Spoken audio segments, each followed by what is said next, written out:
Ao acordar, as pessoas iniciam o dia já pensando sobre os seus problemas. Isso são manifestações de circuitos de memórias em seus cérebros. Cada uma dessas memórias está intrinsecamente ligada a pessoas e eventos, em momentos específicos e lugares determinados. O cérebro, ao funcionar como um arquivo do passado, faz com que, desde o início do dia, as pessoas estejam imersas em pensamentos sobre suas experiências anteriores. Cada uma dessas memórias é acompanhada por uma emoção, sendo as emoções o resultado final das experiências passadas.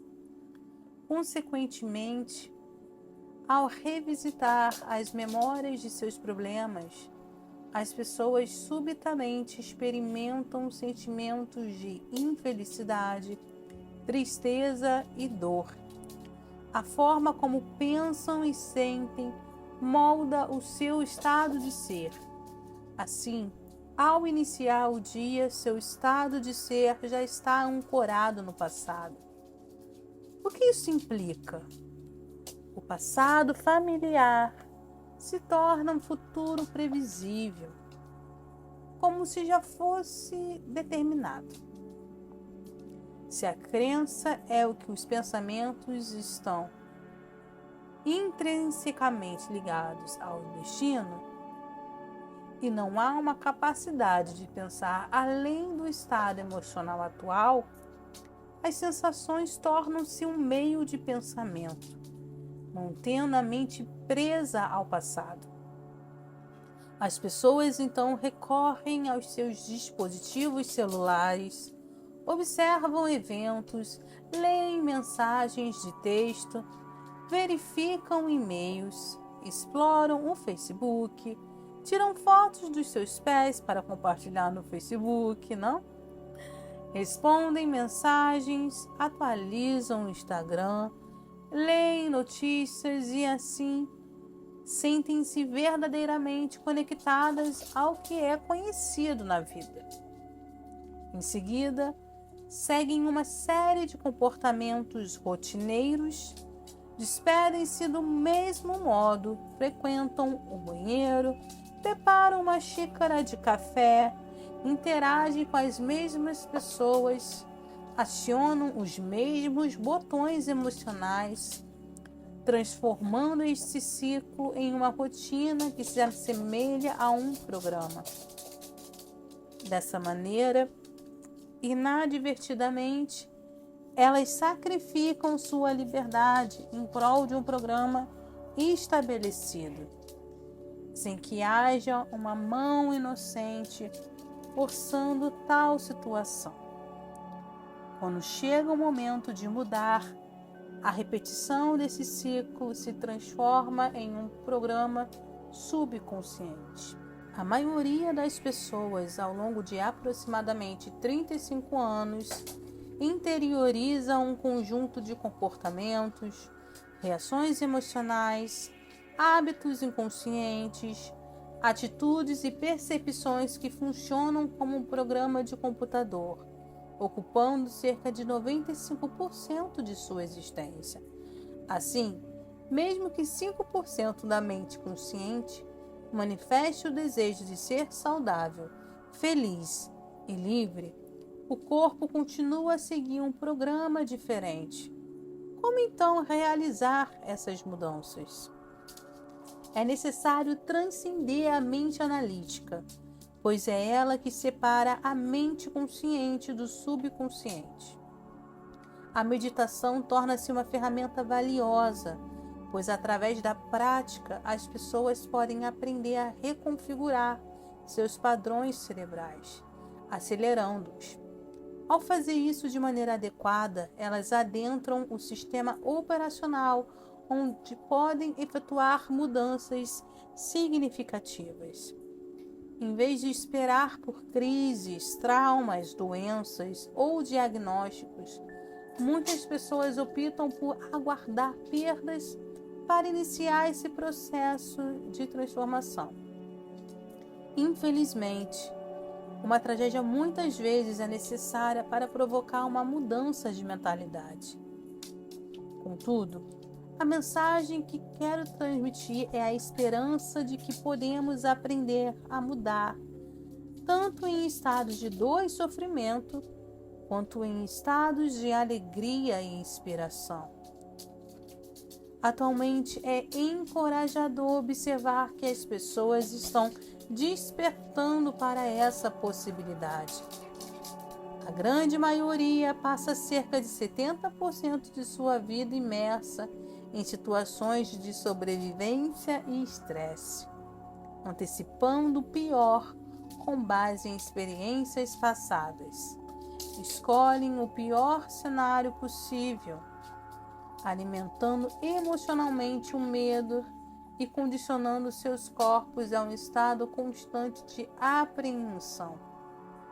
Repetem esse padrão várias vezes, levando o corpo a um estado de pânico quase inconscientemente, devido à programação subconsciente. Muitas vezes as pessoas se apegam a essas emoções negativas, utilizando problemas e circunstâncias da vida para reafirmar suas próprias limitações, buscando pelo menos sentir alguma coisa. Quando chega o momento de mudar, questiona-se por que estão nesse estado. Cada vez que revisitam eventos passados, estão, na verdade, reproduzindo as mesmas substâncias químicas em seus cérebros e corpos, como se o evento estivesse ocorrendo novamente. Repetem os mesmos circuitos e enviam a mesma assinatura emocional para seus corpos. O cerne dessa questão reside no fato de que o corpo é a mente inconsciente. Se, por exemplo, estão pensando em um futuro sombrio, estão enganando suas mentes. Quando começam a sentir a emoção associada a esse evento imaginado, o corpo não distingue entre o que está ocorrendo em seu mundo exterior e o que estão criando internamente por meio de emoções ou pensamentos. Muitas pessoas, inadvertidamente, reforçam constantemente seus estados emocionais. Quando chega o momento de mudar, apesar do desejo consciente, o corpo se revela mais forte, pois foi condicionado dessa forma. O servidor agora assume o papel de mestre e a pessoa subitamente, ao adentrar o desconhecido, prefere a agonia e o sofrimento, pois ao menos são previsíveis. O desconhecido é assustador para a maioria, pois implica incerteza. Muitas pessoas expressam a dificuldade em prever o futuro, alegando estar no desconhecido. A resposta a isso é que a melhor maneira de predizer o futuro é criá-lo, não a partir do desconhecido, mas sim a partir do conhecido. Que pensamentos deseja implantar em seu cérebro? Quais comportamentos você deseja manifestar em seu dia? Ao reforçar mentalmente a ação desejada, seja fechando os olhos ou visualizando ou praticando conscientemente, instala-se o hardware neurológico no cérebro, simulando a experiência como se o evento já tivesse ocorrido. O cérebro não funciona mais apenas como um arquivo do passado. Agora ele é um mapa para o futuro. Ao persistir nesse processo, o hardware cerebral se transforma em um programa de software. Dessa forma, é possível começar a enxergar a si mesmo como uma pessoa feliz. Contudo, o desafio reside em ensinar ao nosso corpo emocional como será sentir o futuro diante da experiência real. Isso implica que não podemos esperar alcançar o sucesso para nos sentirmos empolgados ou acumular riquezas para nos sentirmos abundantes, ou esperar por uma nova relação para experimentar o amor, ou aguardar cura para nos sentirmos completos. Esse é o antigo modelo de causa e efeito, no qual aguardamos algo externo para alterar nosso estado interno. Quando nos sentimos bem internamente, apoiamos o que causou essa sensação. A abordagem newtoniana do mundo, baseada na previsibilidade, constata com um modelo quântico de realidade, que enfatiza causar um efeito. Ao nos sentir abundantes e corajosos, geramos riqueza. Ao nos empoderarmos e nos sentir bem-sucedidos, apoiamos nosso êxito. Ao nos sentirmos completos, iniciamos o processo de cura. Ao amar a nós mesmos e a vida, criamos harmonia, tornando-nos agentes ativos na formação do nosso destino. Isso representa uma mudança de mentalidade de viver como vítima, atribuindo nossos estados mentais e emocionais a outras pessoas ou experiências, para assumir o papel de criadores do nosso mundo.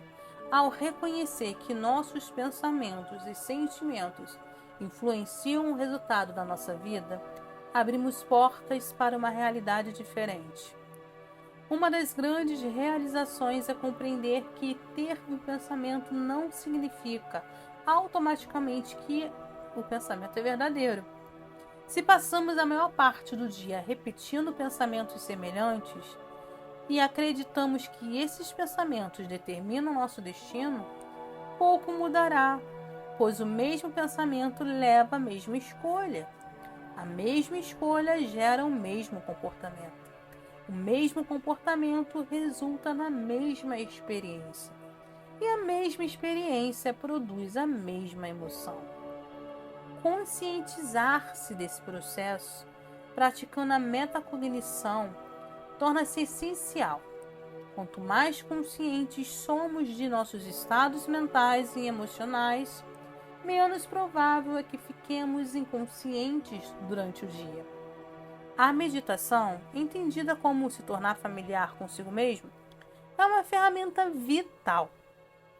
Ao nos familiarizarmos com nossos pensamentos, comportamentos e emoções, podemos moldar conscientemente nosso estado mental e condicionar o corpo a novos estados emocionais. Assim como cuidamos de um jardim removendo as ervas daninhas, é crucial cultivar e nutrir nosso próprio ser. É necessário arrancar as plantas do ano passado e remover os obstáculos que se entrelaçam no topo como blocos emocionais. O solo deve ser preparado para dar espaço ao plantio de um novo jardim. Inicialmente aprendemos mais sobre nós mesmos e os outros quando nos sentimos desconfortáveis. Isso ocorre porque, ao entrar em um estado de desconforto, geralmente um programa mental é acionado. Esse programa é ativado quando a pessoa evita estar plenamente no momento presente e permanece inconsciente. Se não estamos sendo orientados por uma visão de futuro, ficamos presos às antigas memórias do passado, tornando-nos previsíveis em nossas vidas. Se, ao acordar de manhã, não somos guiados por uma visão do futuro e, ao encontrar as mesmas pessoas, frequentar os mesmos lugares e realizar as mesmas atividades no mesmo horário, nossa personalidade não está mais criando nossa realidade pessoal. Agora, nossa realidade pessoal está afetando ou criando nossa personalidade. O ambiente exerce controle sobre nossos pensamentos e sentimentos de forma inconsciente, pois cada pessoa, coisa, lugar, experiência deixa uma marca neurológica única em nosso cérebro. Cada interação com alguém gera uma emoção específica. Algumas pessoas usam seus chefes para reforçar sua tendência ao julgamento. seus inimigos para alimentar o ódio e seus amigos para fortalecer o sofrimento. Dessa forma, passam a depender do mundo exterior para sentir alguma coisa. A mudança, portanto, consiste em ser maior que o ambiente, superando as condições do mundo ao nosso redor. No entanto, o ambiente é sedutor. É por isso que a meditação é uma prática significativa. Ao fechar os olhos e se desconectar do ambiente externo, reduzimos a estimulação cerebral. Ao escolher limitar a entrada de informações sensoriais, estamos nos desconectando do ambiente. Ao treinar nosso corpo a ficar presente, mesmo sem comer, verificar e-mails ou realizar outras atividades habituais, ficamos conscientes de que estamos sendo influenciados por padrões de pensamento pré-existentes. Ao notar para onde nossa atenção está indo, percebemos que estamos transferindo nossa energia do momento presente para o passado. Ao soltar nosso corpo de volta ao agora, afirmamos que somos a mente, não o corpo. Ao repetir esse processo, treinando como se treina um cão ou um atleta, começamos a fortalecer nossa vontade. Quando nosso corpo não mais domina nossa mente e finalmente se rende, ocorre uma liberação de energia. Transcendemos de partículas para ondas, de matéria para energia, libertando-nos das amarras emocionais que nos prendem ao passado familiar. Essa transformação pode ser observada e medida no próprio cérebro.